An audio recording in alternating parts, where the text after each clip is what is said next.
John, good to have you back on here, sir. Third time. I think third time's the charm. Yeah, that's what they usually say. I don't believe them, but it's fine. First is the worst. Second is the best. Third is the one with the hairy chest. Never really understood that. But No, it kind hey, of it went over my head too. Yeah. yeah, So listen, John. First things first here. We got the new album coming out, Streetsweeper, April coming. 3rd. It's coming out. It's got April 3rd. it's Yep. coming out via Earth Libraries.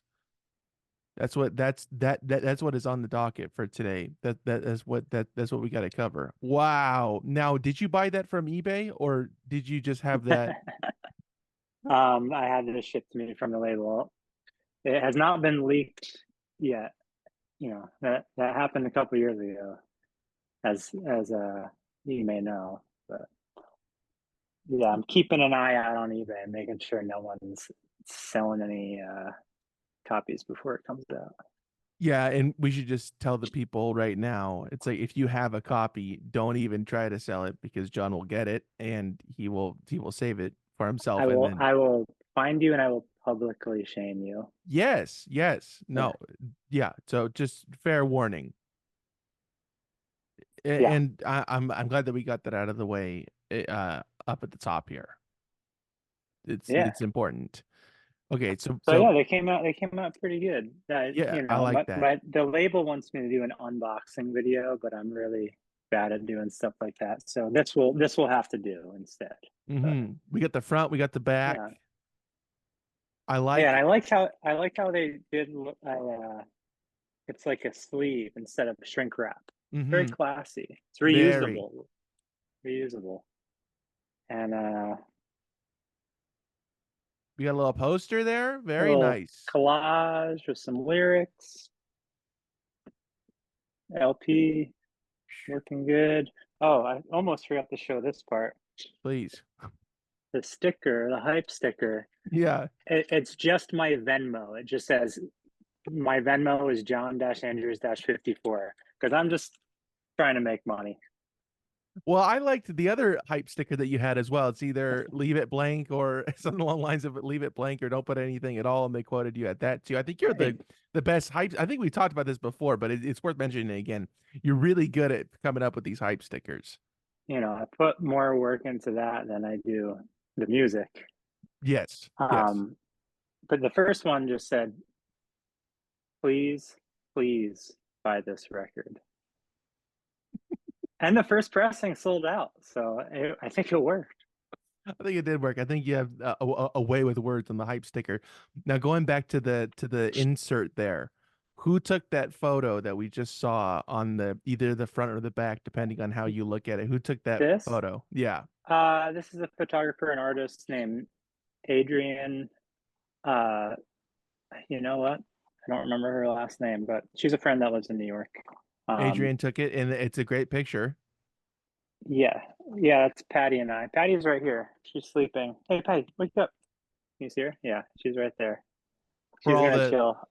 for all the listeners, John just woke up his dog just to Oh, make a quick appearance. this isn't a video podcast It is a anymore. video podcast, but it's also on Spotify, and we don't upload to Uh, Spotify with the video. gotcha, Those are gotcha. for the Yeah, audio people. We just got to describe some stuff here, John. I'm I have sorry. one stipulation for doing Yes, this podcast my third time. yes, sir. I get to choose the still that gets posted on Instagram. I can't let that happen. No, I'm just kidding. No, that's fine. We'll make that happen. And that reminds me of a time that I took a picture of yourself and the great Justin Sullivan as well. And you guys were not pleased with the first one, so we redid it. Yeah, That's one of my favorite pictures that I took that I hassled you guys about because you guys were both in the same place. That's on both of you for showing up at the same time. it's a classic. I love Justin. I just played keys in his band for a couple songs this past summer, and it was really fun. It's fantastic. Night Shop, great band, and John Andrews and the Yawns, also a great band. Just Oh, two thanks. two good crews there. Now, with the collage on the alternate side of that of the poster, the insert there, is that your doing? Did you make that? What are we Yeah, this doing here? is a combination of some photographs that I've taken and just some found imagery. And then this is, I could grab it actually. I had Kyle Field from Little Wings do my album artwork. Ah, Um, okay. and this is a scan of the envelope that it came in when he shipped it to me, which I actually didn't even let him know that I was using it for the inside of the record. Well, he listens, so he'll know now. So, But yeah, came out good. I'm pretty happy with it. Uh, this might be a noisy interview. Last time we talked, I was living in an apartment where I could essentially reach out my window and touch the passing M and J train. It was immediately outside my window, and I've since moved where are to a you now? neighborhood. I now live in a neighborhood that I basically moved as far possible from any train or subway in New York City. There's no train at all in my neighborhood, which is honestly kind of frustrating sometimes. But I live in Red Hook, Brooklyn now. It's kind of known for being a pain in the ass to get to, and none of my friends ever visit me down here because it is pretty difficult. I just drive. I don't leave my neighborhood, or if I have to, I'll drive because I have a car. Do you have a good parking space now that you're away from all this stuff? Is it easier to park? You know, it was very easy to park in my neighborhood, and it's just, till all this time, the neighborhood's going through a lot of development and it's just changing. There's a lot of construction, and parking is pretty difficult. Real exciting stuff. But we just got a ton of snow. So that drastically cuts in half like most parking spots. Yeah, right. Right. Yeah. It always, I mean, I feel like I've mentioned on this podcast maybe a million times now, but the issue with parking in New York seems to be a prevalent issue. It would be a deterring factor for me. Yeah, it's not that bad here, but it's getting to be more difficult. But yeah, although there's no train outside of my window, there's a lot of like industrial warehouses that get um, shipments from semi trucks. So there's always semi trucks beeping, and can't escape all the crazy outside noises. I can't really record music in my apartment. Yeah. Well, I mean, that's New York. I mean, I've seen My Dinner with Andre, so I get the whole premise. Nice, nice. What's the quintessential New York movie, John? What is like this is a good representation of living in the city or being a part of the city. What is that for you, if any come to mind? Mm, one of my I would say After Hours is a favorite of mine. I don't know if that's necessarily what it feels like to live. I mean, it kind of is what it feels like to live in New York City because it's so absurd and crazy and surreal, and it feels like you're in a dream. And at times, it feels like that in New York City for sure. Have you ever seen that? No, I don't. I don't think so. Who directed that? Uh, Very little known director named Martin Scorsese. No, it Uh, didn't ring a bell. yeah, Like but a it European doesn't guy or something. it, it doesn't feel like a Scorsese movie at all. Like it's kind of an outlier, but it's really good. I love it. And yeah, it's strange. It's it has Rosanna Arquette and Griffin Dunne, and I actually just saw both of them do a Q&A at Film Forum, presenting a different film that they were both involved with, I think prior to After Hours. But they would not. The person running the Q&A was like, "No After Hours questions. We can't talk about this film. We're talking about Baby It's You. We're talking about this film." Couldn't ask any questions about After Hours, but it's a good one. You should watch it. What would have happened if you asked the question? They probably would have answered it. I'm sure it wasn't that big of a deal. Referring to a quintessential New York band or artist, who would fall into the category of that for you. Who's the most New York musician currently? Currently, Currently, like a contemporary musician contemporary that, artist. like, I can't say Lou Reed. It's the No, obvious. Okay. obviously, King of New York. Uh, who is the most?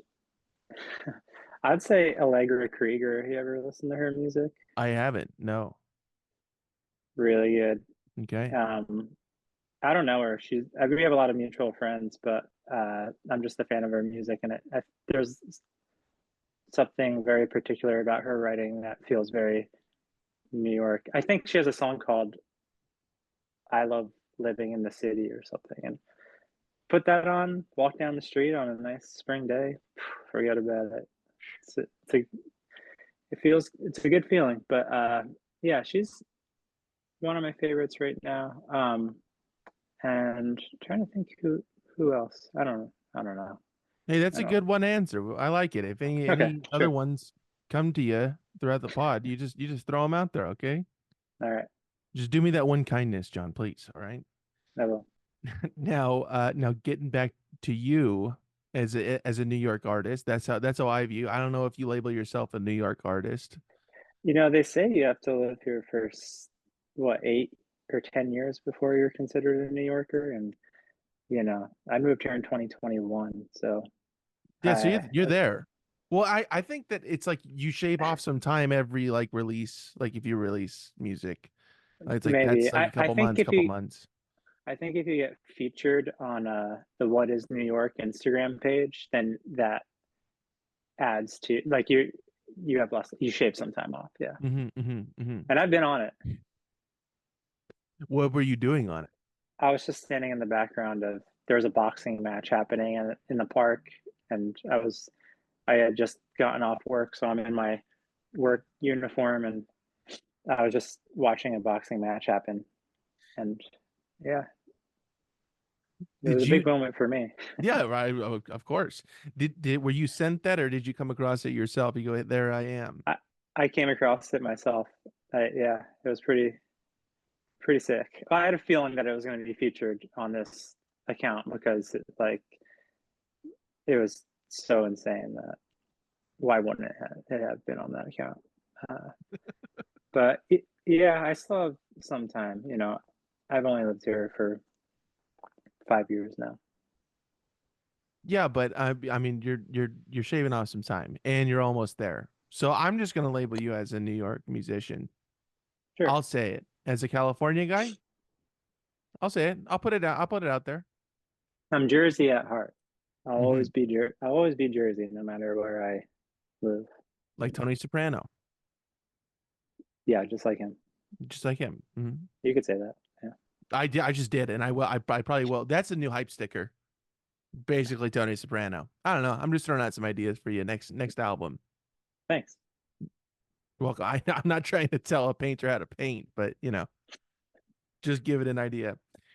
Now, going back to this new album, Streetsweeper, does getting people into the studio mark a kind of uh, a clear line of like this is now moving in the direction of getting done for you? Is that a big step in this process of getting something new off the ground? Hey, no, she might start barking. No barking.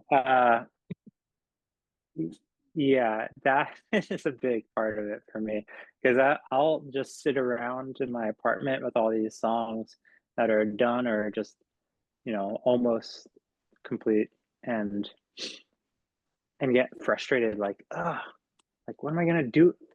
When am I gonna get into this? Always need a push. I need a, a push to, like, call someone or get together with friends and try the songs, in their practice space.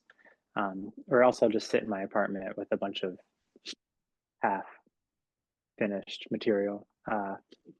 And yeah, last winter I was in New Jersey working on demos, and I felt like I had 8 or 9 songs that I was happy with, and I was like, what? I need to just book some studio time right now So it's set in stone. I have no excuses. I'm gonna have to finish an album. It's been a couple years, and I was like, I'm gonna text Luke Temple right now and book some studio time. So I did, and maybe, I'm not joking, this is a crazy story actually. Maybe 15 minutes later, my girlfriend was in Los Angeles, just visiting a friend, and she texted me and was like, "Do you know someone named Luke Temple?" And I was like, "Yeah, what? Why?" And she was like, "I just met his wife. Like, I thought there was a possibility you two knew each other because she said he's a musician also." Um, and I was like, "Yeah, I literally just texted him and booked time with him to record." And I've never mentioned Luke Temple's name to my girlfriend. I don't think I've ever really had played his music around her or anything. So it was so weird, and um, it made me feel like I was making the right decision. Like there was something in the air. It made sense, and yeah. So I booked that time. I booked a flight for myself and my drummer Noah, and we were out there for a week and made that record, and it was really fun. It was almost exactly a year ago. Um, yeah. Uh, That is had, a very strange coincidental story there, I John. know, I know. Life is it's full of them. Yeah, and especially in New York. I mean, come on. Forget Now, about it. I do want to mention Noah, fantastic drummer. He's been on this podcast. You can go Good back and drummer. listen. Good drummer. Fantastic, great drummer. Um, he asked me to mention that so he can like snip that so he could use it for something, whatever he needed to use it for. So yeah, Noah Bond, fantastic drummer, and I'll let him edit it the way that he wants to edit it. But you got a couple people working on this thing, right? Not just Noah, but a couple other people It doing was some tasks. Noah on drums. Luke Temple played guitar on a handful of songs and bass on a handful of songs, and then Keven Louis plays bass on a handful of songs as well. Uh, and that's who was in the studio together. And then after everything was tracked, I sent a few songs to Will Henriksen, who plays in the band Florry, to play fiddle. And then I sent a handful of songs to Emily, who plays under the name Moales, Emily Moales. You know what? I don't know how to pronounce her last name. Moales? Emily Moales? She Well, plays I'm just under gonna the name tell you that's, I mean, that you're in a difficult position there, John, and that is not an Smol. easy. Is it just Smalls? Emily Moles? I have no. Forgive me, Emily, but Sorry, an Emily. she's an incredible singer songwriter. She has a record coming out tomorrow called Highway to Hell. It's really good. Okay, Yeah. so Emily, apologies, but we will leave this in here for a little free promo. So we're kind of, we're balancing it out. Yeah.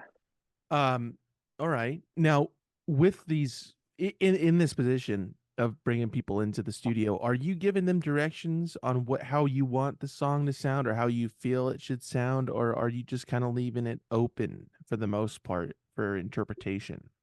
You know, I went in with a very specific idea of how I wanted the album to sound, um,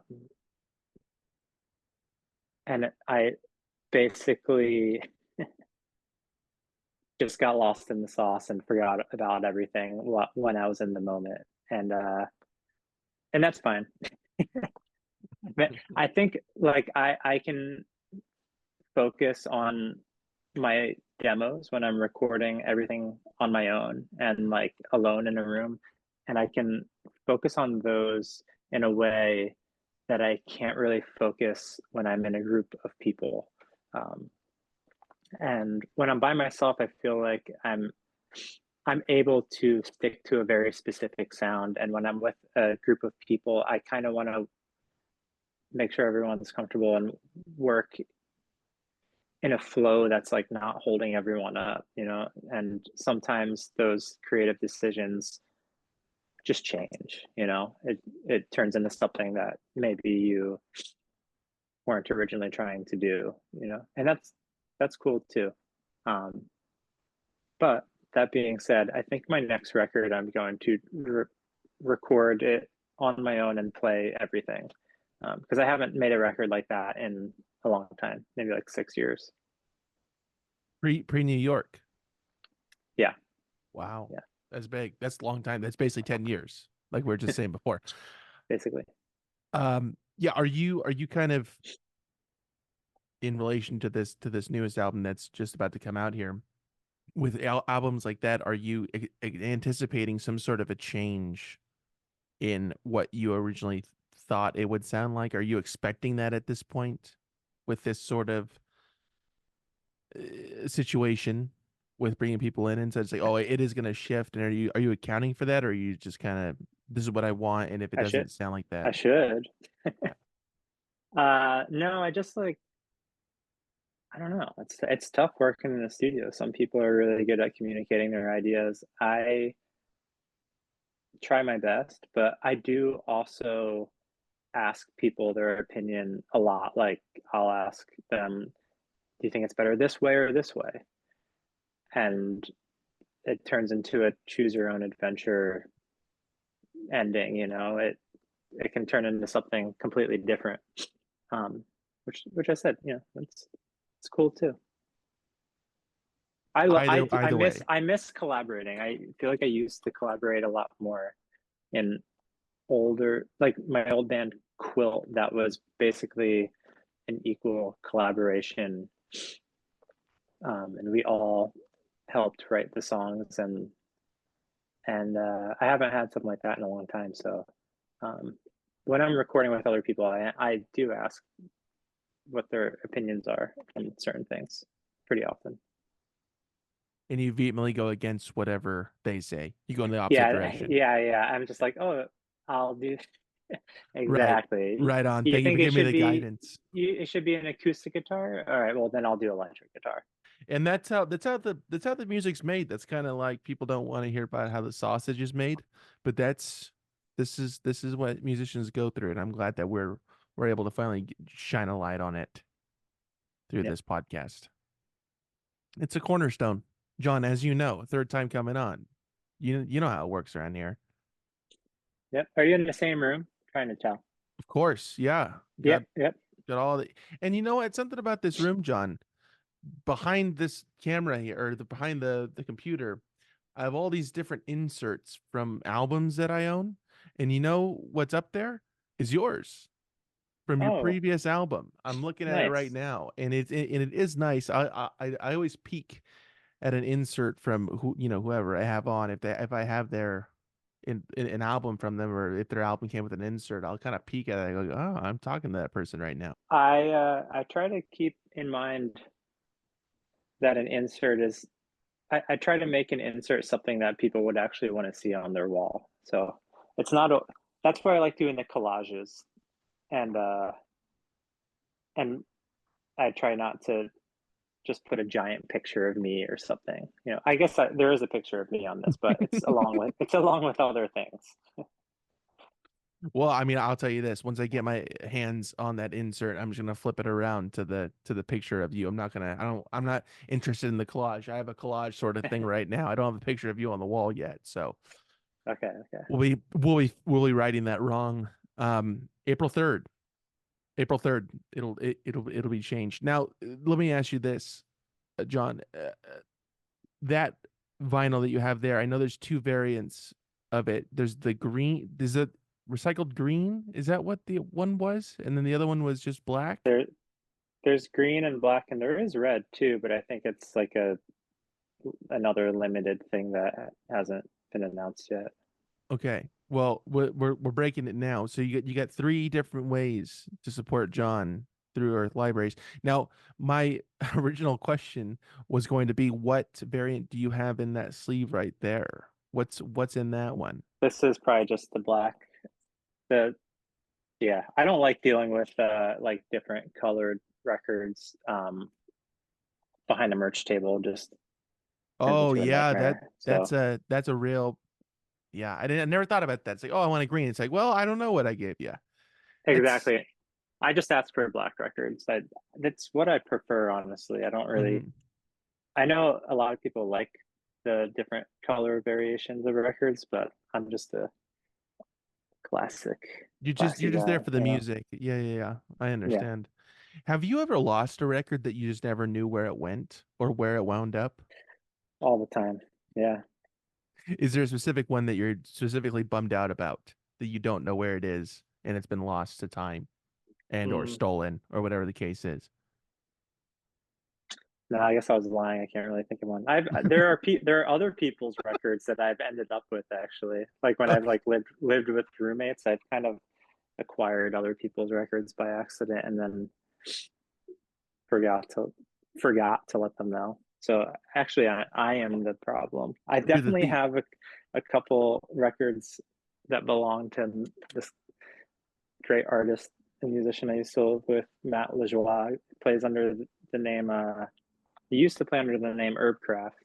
I think he just plays under his own name now, but I doubt he'll see this. But if you do, I have Matt. I have a couple of your records. We just kind of lost touch. He lives up in Maine, in the middle of freaking nowhere. So He's gonna come down and kick your ass, dude. If I I know. found out Yeah. that somebody was stealing records from me, siphoning from me, I no, we I didn't steal them. They just like we all moved out of the house and then I set up my record collection. I was like, oh, this isn't my record.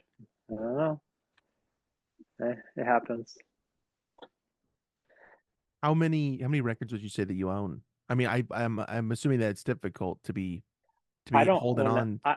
I don't own that many records. I Mhm. probably have 200, which like sounds like a large number, but that's nothing compared to most record collectors.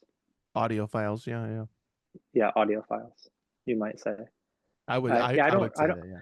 I don't have many records. I don't buy them very often anymore. I minimize my belongings when I moved to New York, and I definitely got rid of a bunch of records. Hmm. Um, and I don't know. I sadly just in a I do really love playing records, but it's just not something that I do very often anymore.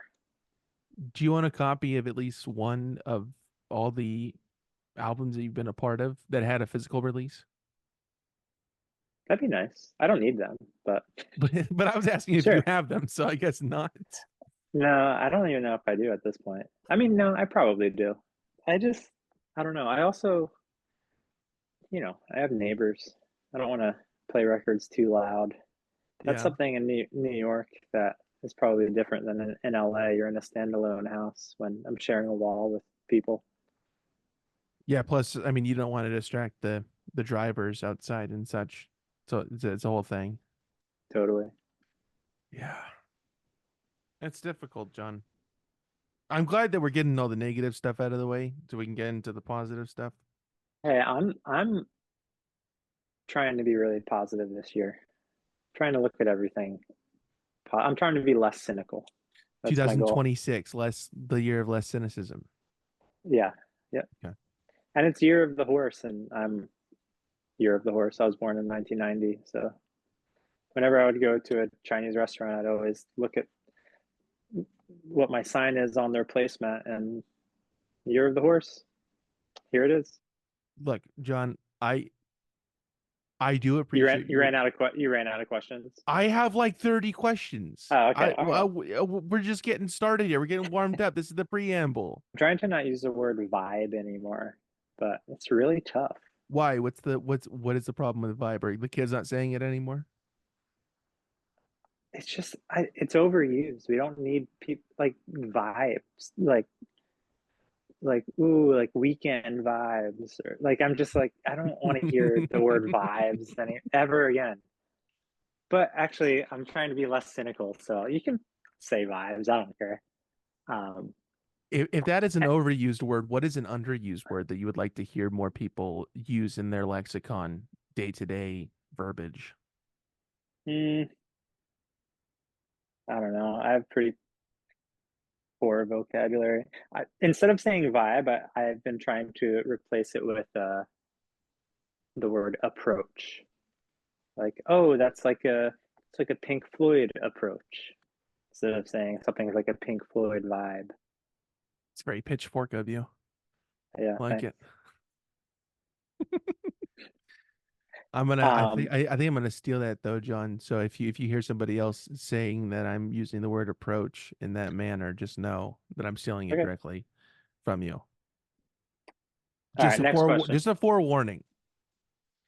All right, John. I'm gonna switch it up here. This is nothing that I had pre-prepared, but it seems like you have your own style of dress, and every photo I've seen of you, every time I see you, it's kind of the same ilk, if you will. I was gonna use vibe, but I know that you're against that sort of a thing. Your The approach same is approach. stayed the same. Yeah. Are you kind of cemented in the way that you dress? Just as a sort of just an aside from the whole music thing for a moment, because it's usually a flannel or a hat. I don't think I've ever seen you without a Yeah. hat on. But is No this one has. when was this solidified for you? You're like, this is it. This is my thing. I will, that's a great question. No one's ever asked me about my style before. I told you I had Um, some decent questions on here. That's not one of yeah, them, but yeah. You know, I've I've definitely been dressing. This sounds stupid, but I don't think my taste in fashion has changed much since I was a teenager. Probably, if you see photos of me from 20 years ago, I'm probably wearing the same thing. Uh, and It's a lot of thrifted clothes. I probably thrift most of my clothes or get it from, a used, like a vintage store or something. You know, mhm. I know that's pretty mind blowing, but I mean, it makes it difficult nowadays because everything's I so marked know, up I all know. the Well, time. it's a lot of the clothes I wear to this day. Like I have a T-shirt that I've probably been wearing for, I'm not kidding, 20 years. I've had it since I was in high school. I have a Daniel Johnston T-shirt that I've had for 20 years now, which is that's vintage at this point. But I And got it brand new. it shows to the quality of which it was printed But on. I don't like anything too flashy. I definitely wear a lot of flannels because I feel like it's a nice amount of color and pattern that doesn't feel too flashy. It just feels casual. Hmm. And I don't know, just been wearing the same stuff since I was a teenager. Skateboarders just and like, I think this word gets a lot of negative connection. Like the word twee, I think people talk a lot of shit about twee, but, uh, and people use it as an insult. But I don't care. You can call me twee. I don't fucking care. I That's that skateboarder in you like coming Be, out. Yeah. Bell and Sebastian. You know, amazing band, in my opinion. Beat happening. People call it beat happening twee. I Oh, mean, there's okay. like the first wave of twee is like the Smiths and like the Pastels, and I didn't never realize that until recently. Like I always thought twee was Matt and no, not Matt and Kim, she and him. Like Zoe Deschanel. I thought that was like twee, like cutesy ukulele music.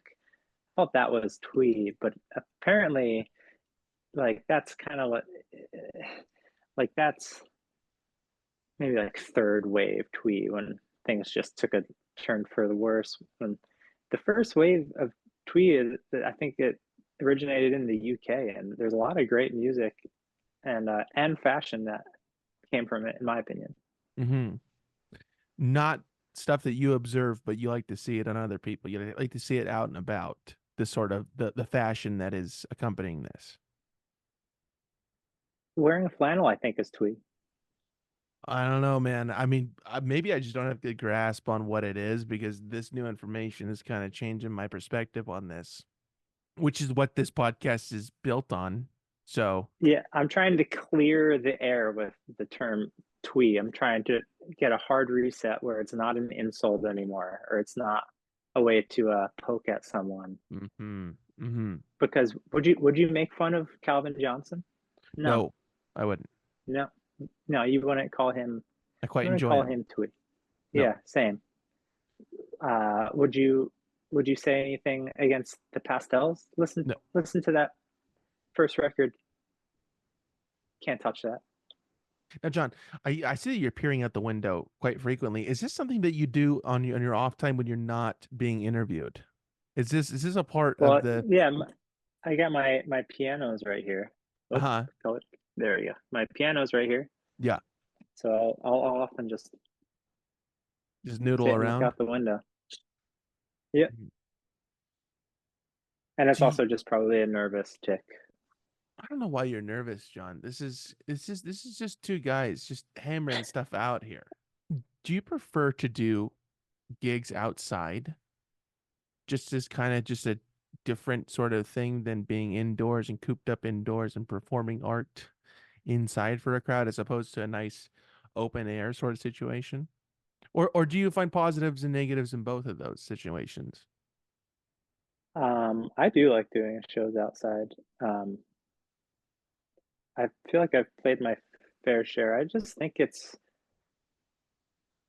such a pleasant experience for everyone. I take anything over a rock club. I think I've paid my dues with being in rock clubs. So anything but that, I'm happy. But I'll do tours pretty often that are booked in more like non-traditional spaces. Like I mean, I love a good backyard. Give me a barn. Mm-hmm. I'll play all day in a barn.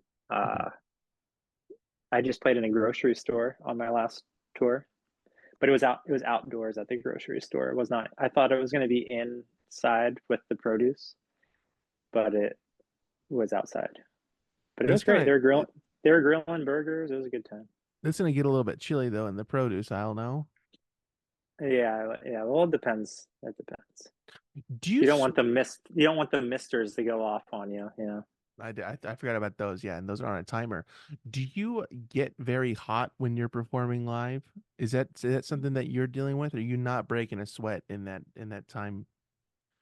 Whether it be playing drum, I know that you had a stint I'm not playing not drums and much of a such. not much of a. I'm lucky. I'm not much of Mhm. a sweater. I mean, I think I sweat a pretty average amount. I don't get too hot.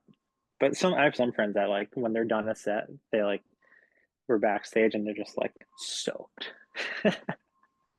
But I don't have that issue. You keep it cool. Yeah. Okay. There's another question. No one has asked me that, so I love it. I mean, and that's just another one just off the rip. If you ask me questions that I've been asked before, you owe me $1.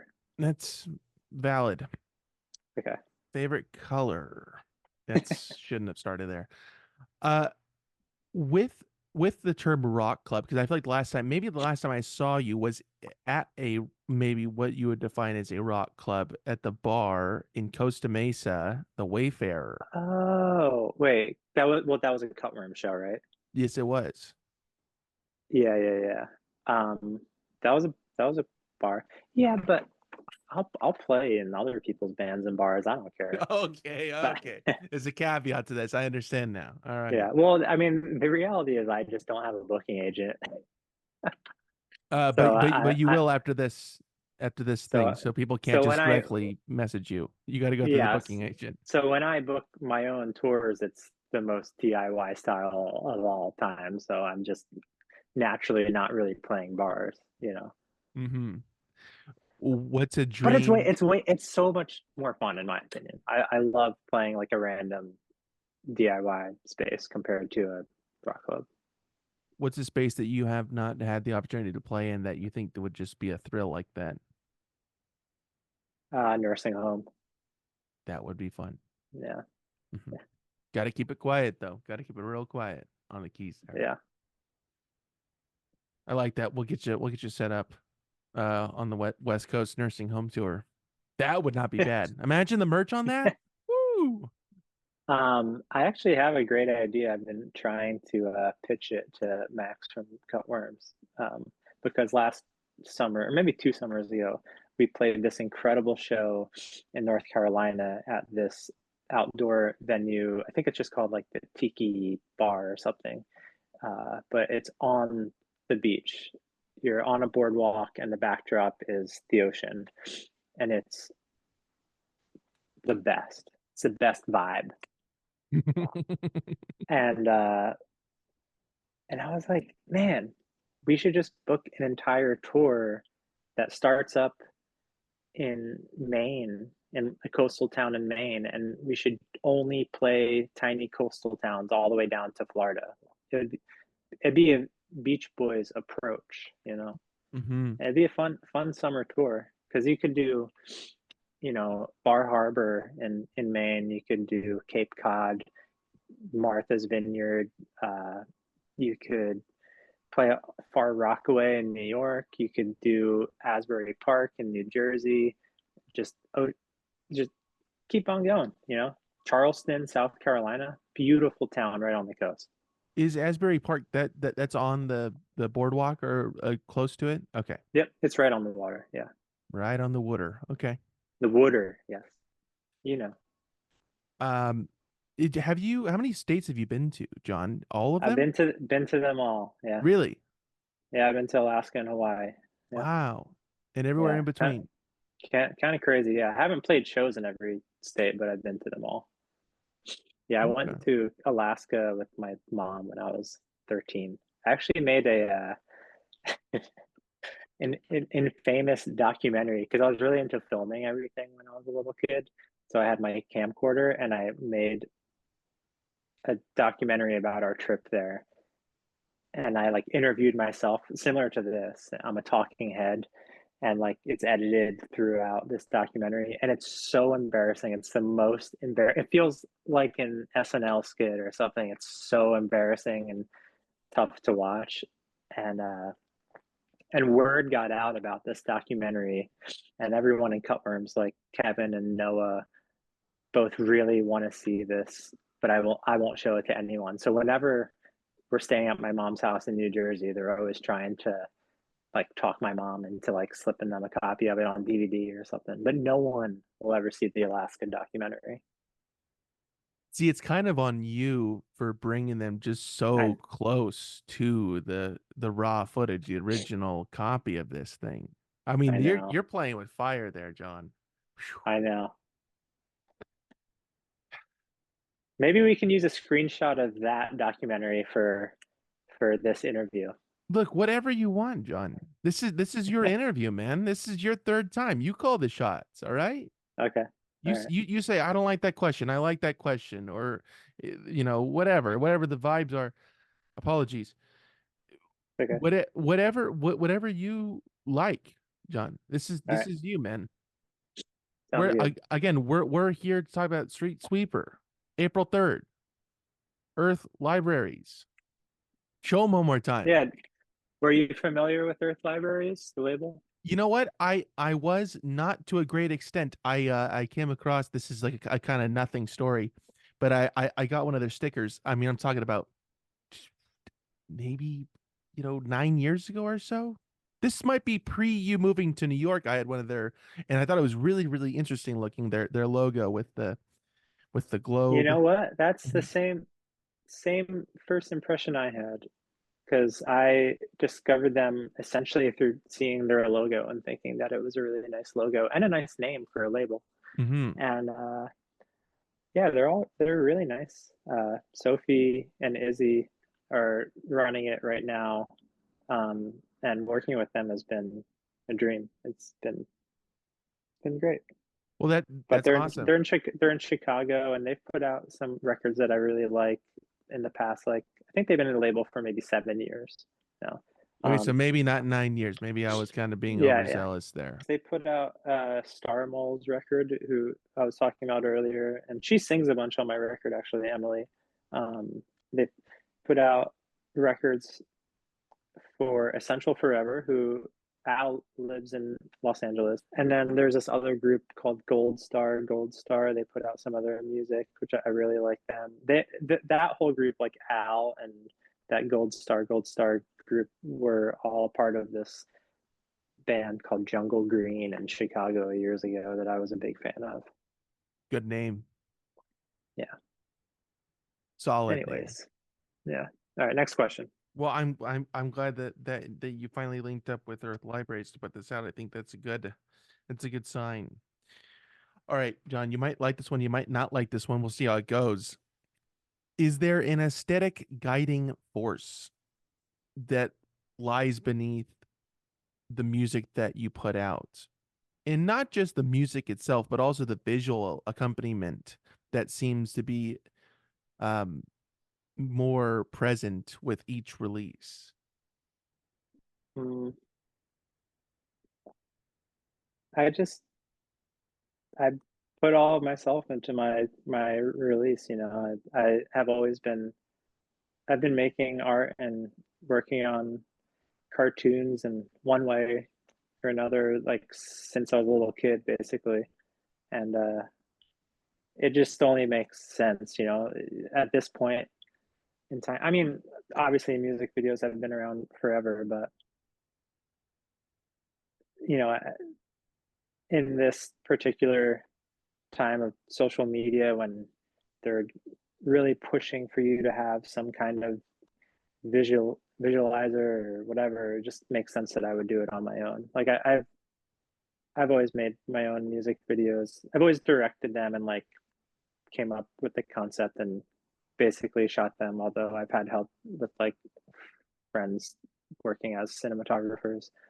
But I've always directed them, and it's just fun for me because I've always made art. I've always made videos. So putting a record out is just an excuse for me to you know, put all these different hobbies together into one thing. Um, Yeah. Does the visual aspect inform your music at all, or vice versa? mm, Not really. Uh, it's I don't think they like further each other. You know, they just kind of they're like totally different like experiences for me, and um, I don't know if they necessarily like influence each other. I Sorry, didn't like sorry. that answer. No, John. Okay. All right. I had to get that one off my chest. That was an important Yeah. one. That was a vital Here, one. I thought it'd be fun. I have some of these right here. Please. Um, these are some of the because the last music video that I made, I just printed out copies of my photographs and painted directly on them. So I have some copies here. That's This was very in nice. this was I was driving to Marfa, Texas a couple years ago and I took that photo. Um,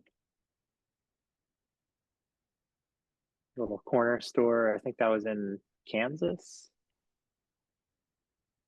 Yeah, I got a bunch, you know. I like that, John. This was in Mississippi. I forget the name of the restaurant. I think it was called House. Nighthawks. No, I'm just kidding. Go ahead. Anyways, yeah, I'm gonna be selling these online, so Oh, you online, know, not on the upcoming tour. Online. I'll have them at the merch table, but I try to sell them on the internet too. Okay. All right. So keep an eye out for that when those are dropping. I know I will. I like those. No, that's just on it's on a piece of paper, yes? Just a Yep, regular plain Jane piece of paper.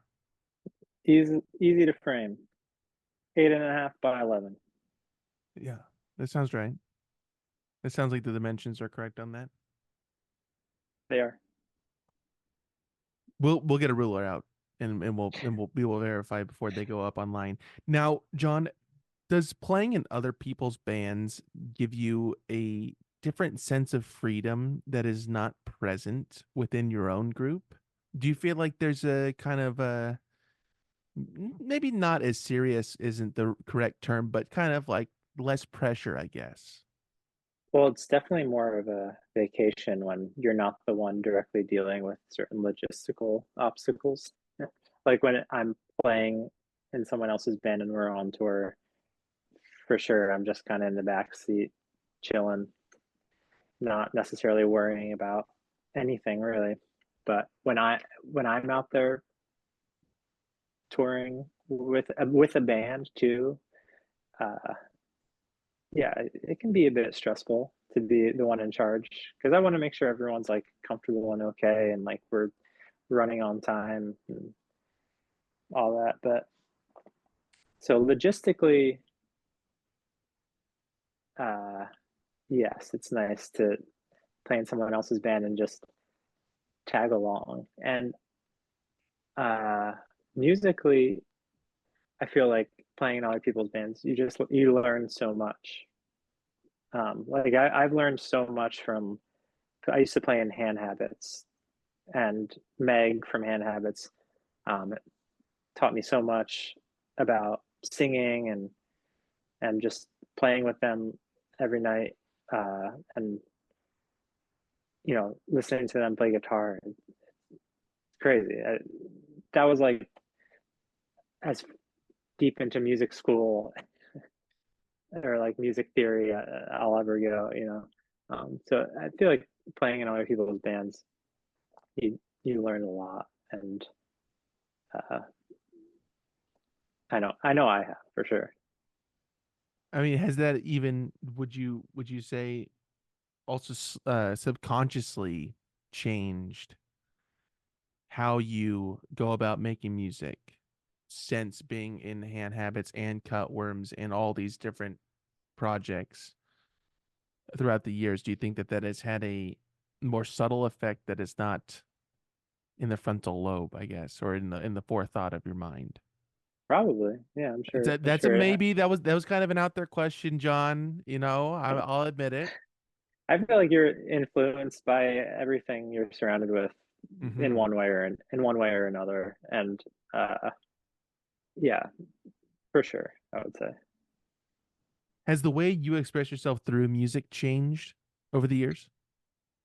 Definitely, yeah. I mean, if I go back and listen to music that I made 10 or so years ago, uh, I'm embarrassed. I'm still learning, Like I'm proud of myself in many ways. Like I think I've come a long way, a far. I've come far as a musician compared to like, yeah, my first album or two. And I hope to continue to just find what I'm good at and become a better singer and whatever songwriter. Music critic, Yeah. sorts of things. Yeah, yeah, yeah. Do you actively try to evolve in within music as a whole, or is it something that just kind of eventually just pushes you in a different direction than you previously were in? Well, something that will contradict my last answer Love it. is that I I I feel like I've kind of plateaued with my like technical ability as a musician, where I'm like at a space that um I'm comfortable in. And I'm not like the most amazing musician in the world, but I have like a very specific thing that I feel like I'm good at. And I try to work within that. Um,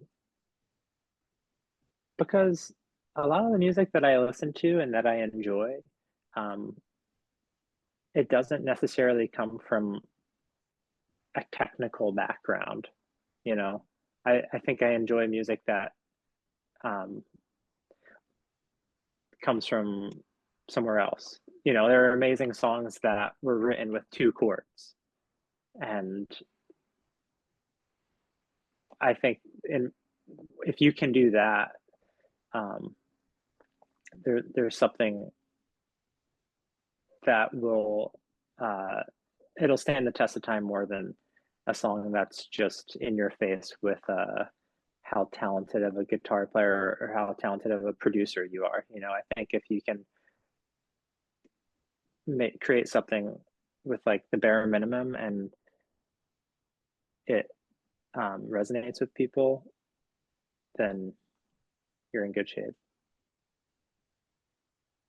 I think that was well said, John. I think that you have, relieved yourself of the bad answer that I accused you of about 15 minutes ago or so.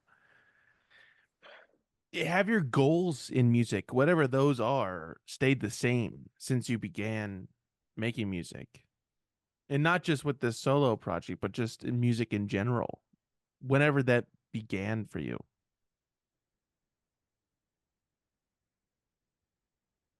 Um, I feel like it's changed over time. When you're young and you are working on music like alone, you don't have an outlet for it yet. Like, let's be real, your goals are like getting noticed and having a record label put out your material um and you know, for years I just wanted a label to work with, or you know, just be able to play shows at places like Union Pool in New York or wherever, like these places that like to me now um are just, you know, it's just where you go to see a show. But when I was younger, I like looked at these places like, man, if you can play there, if you're accepted into those venues, like you've made it, you know. Um, and I never dreamed about making money when I was younger playing music. I remember being paid $20 for a show once when I was like 18, and it blew my mind. I thought it was so cool. Um, so like my goals have definitely changed because I'm in my mid 30s, and your your goals change once you're in your mid 30s. I don't know what my goals are now. I just want to be able to pay rent and like eat dinner, you know. Uh, Those are some good goals. yeah, those are good goals. My goals are not to like play at Union Pool anymore. Like I know that I'll be able to play at Union Pool. Um, And these are the things you take for granted. Yeah, okay. yeah, yeah, definitely. Yeah. Going back to your evolution with music, do you feel like throughout the years, it, it has become easier to express what you want your music to sound like, or at least express it to somebody else when recording it or whatever it may be? Has that task become easier with you becoming more proficient? No, I kind of said earlier, like when I'm alone working on demos, I'm able to hone in on a specific sound that I am searching for.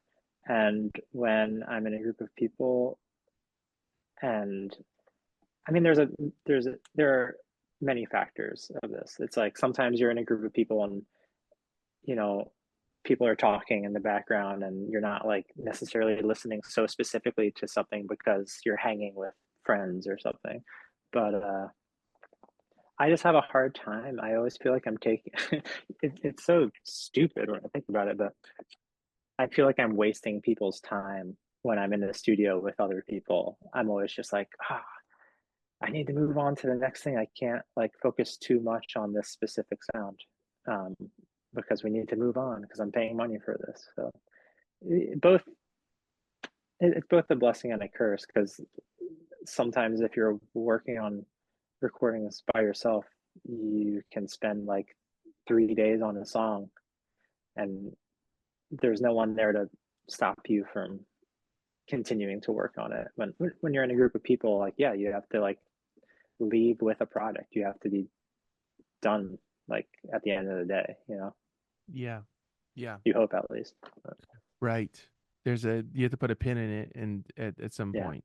But that again, like you were alluding to, it keeps you from just swirling out into, well, it's not perfect and this needs to be changed and this could be better and yada yada yada yada. overthinking is it's tough, and especially when you're on a computer and the possibilities are endless in whatever, program you're using. You can really get lost in the sauce, as they say. You can really lose the plot. Um, and anyways, Are you careful not to look to previous muses when creating new compositions, or does that not matter because you're kind of in a new state of mind when recording something new and moving forward onto the next piece of the project? I would like to move on from what inspired me in the past, sonically. Like I feel like each of my records were influenced by something slightly different. So like each one has like a little bit of a different flavor. And yeah, this one in particular, um, I feel like I did kind of revisit some ideas that I had for my very first record. So in a way, felt like it was a fresh start. Working with a new label. Um, it's been 10 years since I put my first record out, and I wanted this one to kind of like act as a first record of a new era. And I did kind of take some inspiration from my first record, um, in a way. But yeah, I like to imagine that each of my records have slightly different flavor. I think Bit by the Fang is pretty lo-fi and weird. I was still trying to figure out how to sing and even play instruments. But there's a lot of electric guitar on that song or on that album. A lot of electric guitar on that record. Um, uh, Bad Posture. I was living in New Hampshire, made a record in a barn, and that's what it sounds like. Uh, Cookbook. I was more influenced by like Vince Giraldi, and I had some like jazzier piano influences on that album, at least for some of those songs. And then Love for the Underdog was like a big cinematic noir inspired album with strings and big production, and it's like so kind of over the top and heavy handed. So I wanted to like kind of minimize things again for this album and like return to songs just on electric guitar and have like a very minimalistic album cover, and just trying to yeah, redeem myself. It is interesting that enough time has passed from the catalyst of the first album to rear its head once again and kind of serve you in a new form. That's great. Yeah, yeah. And I think a lot of people may be against that, or at least some people may be against it. It's like, no, it's already we already I went think, there, and I don't want to go into the same yeah, route, but I like guess. enough time has passed, so it's like what's something you hear everyone say? You're like, oh, their first couple records, like I kind of miss what those records sound like. So Hmm. in a way, I feel like I'm a better singer and songwriter than I was 10 years ago when I made that first record. So I just wanted to like revisit that style of music with how I'm approaching the recording process now. But there actually is a song on the album that I did record with just the built-in microphone on my laptop, and it kind of sounds like absolute shit, but I'm ready for that. We've gone so far from like from the home recorded music that has become very popular throughout the past like couple decades. Like everything now is starting to sound kind of the same because everyone's just in a nice studio and there's not a lot of personality. Like there's some albums like you can listen to it instrumentally and be like, oh, this is this band, or this is this band, and that's not very common today. But yeah, but if you were to like listen to a little section of a Cindy Lee song, you would know instantly, like that's the Cindy Lee record. You know it sounds like trash and it sounds so good, you know. But I think my next record is going to be, like I said, totally home recorded, and I'll probably play everything on it, and it'll be more similar to how my last single sounds, the Goodbye Dirty Snow song. I like it. I'm looking forward to it already, John. I'm Thanks. already looking forward to reviewing You it. can you want to pre-order it? I'm gonna pre-order it. But I mean, we'll get to the promos here in a minute. Okay. Um, do you immediately flesh out the inspirations that were prevalent in a certain record? Like once it's done, once it's like, okay, these are the final versions of these songs, and I'm washing those away until coming back around to it potentially. Um, Or is there still some like like residual kind of influence that bleeds yeah, through there's to the always next one, to next yeah. album? I feel like there's like I always feel like side A of my records are like heavy in their influence, and then side B it kind of is like more of like a crossfade, you know, or something. I don't know. Um, yeah, there. I don't know. I hate talking about this. I love talking about it. This is what I was trying to get to, just making you upset, John. I'm glad. I mean, it only took like an hour or so. Are you already kind of formulating new ideas for new songs, or are you kind of just taking a I break have right now? I no, I have a ton of songs. I'm ready. Yeah, I just need to like take the time to record. I'm just busy with I'm busy with the animation stuff right now where like it's kind of taking up all my time. And So whenever I fielding get a bad break, questions on podcasts and stuff like that. Yeah, yeah. There's just stuff yeah, in the yeah, way. yeah, totally. Gotta do all these podcasts, yeah. But Right. no, I got a ton of songs. I got a ton of songs, so I'm ready for the next one for sure. How do you feel at this time that the album is finished? I mean, you got a copy of it sitting next to you, but it's not completely out in the world right now. Is this kind of like the most unique or one of the most unique kind of periods within releasing music for you?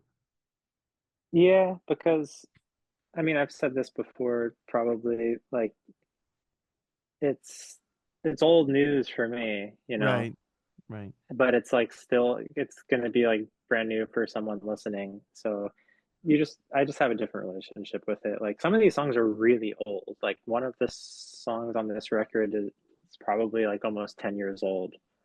That just like never ended up on previous records of mine. But I like reworked it and like rewrote some lyrics, but it's essentially a song from 10 years ago. So like, you know, I'm over it. Dude, ready for the next one. Let's go. Let's go. Um, I'm just kidding. I'm proud of it. Yeah, So I'm I know excited. we all know you're joking, John. You're just a jokester. Now, Yeah. listen, would you ever want to release a live album of sort of a compilation of all of the previous songs on one set and showing how they've evolved? Totally. I actually am planning on buying a field recorder and bringing it on this upcoming tour that I'm going on. Because I'm opening up for Alice Phoebe Lou Mm-hmm. for a full US tour, and uh, I'm just playing solo. I'm just playing Just you? completely solo. Yeah, just guitar, and I think we're gonna have an upright piano at the shows. So I want to record these sets because I'll be playing in these really nice theaters with really nice sound. And, you know, maybe someday I'll do uh, a cassette, like a live cassette or something like that. That's awesome.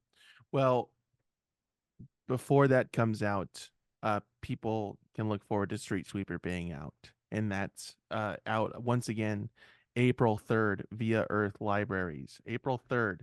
People can pre-order the album right now.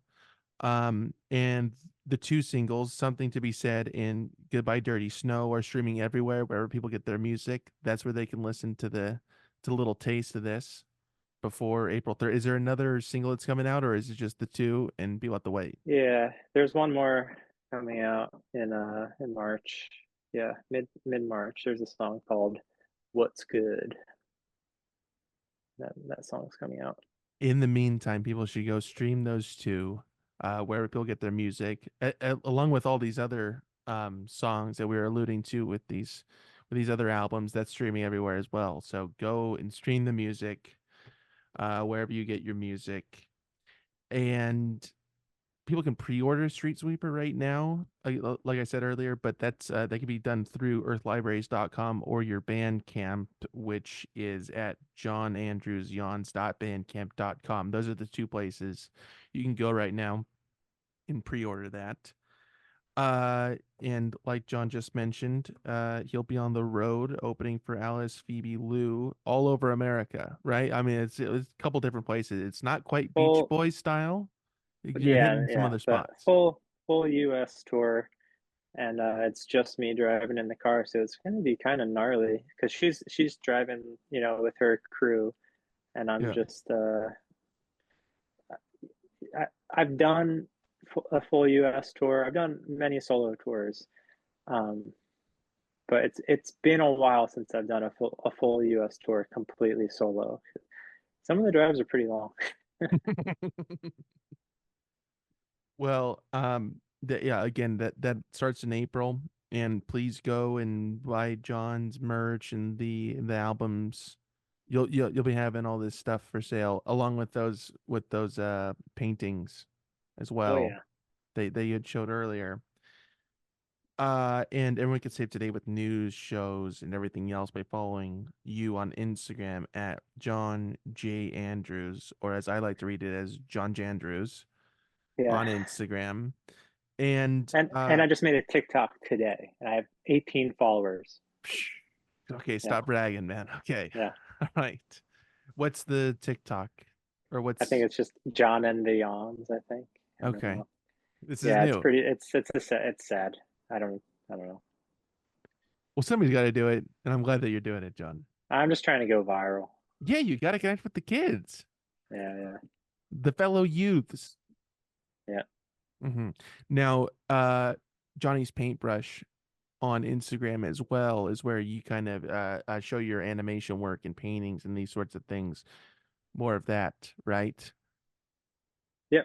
Yeah, Johnny's paintbrush is my archive of animations. hmm And people, are you still taking submissions if people are interested? Not right now. Okay, It's too much disregard what I work. just said. Yeah. Someday though, when once I get these big projects out of the way and I need a job, I'll probably take on some more stuff. Okay, so not right now, but just later on. Yeah, later All on. right.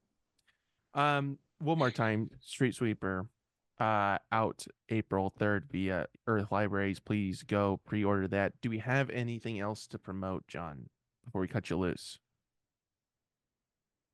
That's all I got to promote. That's it? Yeah. No, what about the I know that Baker just signed you. We didn't I get into wish. that. I wish. No, I Or haven't been skateboarding much these days.